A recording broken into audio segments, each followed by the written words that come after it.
Vigier. La parole est à Éric Bothorel pour La République En Marche.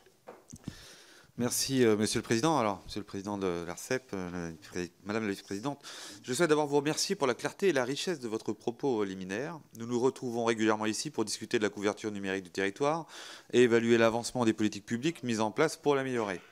Bien souvent, nos débats sont centrés sur le plan France Très Haut Débit ou sur le New Deal mobile, qui, faut-il le rappeler, vise à répondre à des enjeux fondamentaux pour nos concitoyens en matière d'égalité d'accès aux outils numériques. Mais il y a un sujet dont nous ne parlons que trop peu, et vous l'avez évoqué ce matin. Je regrette effectivement que nous en parlions si peu. Il s'agit du marché entreprises et télécoms. Or, l'accès des TPE, PME au très haut débit est crucial pour accompagner leur numérisation et renforcer leur compétitivité. C'est pour cette raison que nous avons choisi, avec ma collègue Laure de la Raudière, d'en faire l'angle principal de notre dernier rapport sur la couverture numérique du territoire. Soyons honnêtes.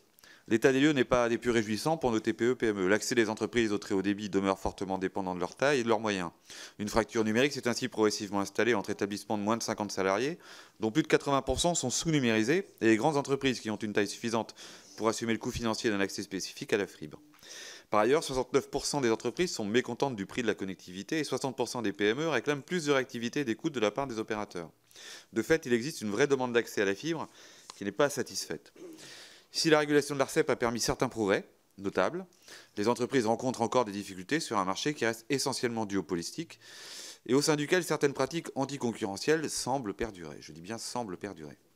Il en résulte un double déficit d'offres qui concerne aussi bien le marché amont que le marché aval et en conséquence, les entreprises sont confrontées à des offres excessivement coûteuses ou insuffisamment adaptées à leurs besoins. Nous formulons 10 propositions pour déverrouiller ce marché. Elles abordent par exemple la question des ciseaux tarifaires, des conditions de non-discrimination imposées à Orange, de la qualité du réseau cuivre ou de l'opportunité d'imposer aux opérateurs de proposer des offres avec qualité de service renforcée. Si j'en crois vos récentes déclarations dans la presse, ces propositions semblent entrer en résonance avec l'actualité de l'ARCEP. Aussi, dans ces conditions, Monsieur le Président, pourriez-vous partager avec nous la manière dont vous avez reçu ces propositions et les suites que vous envisagez de leur donner dans le cadre de votre nouveau cycle de régulation du marché des télécoms fixes pour la période 2020-2023 ? Merci.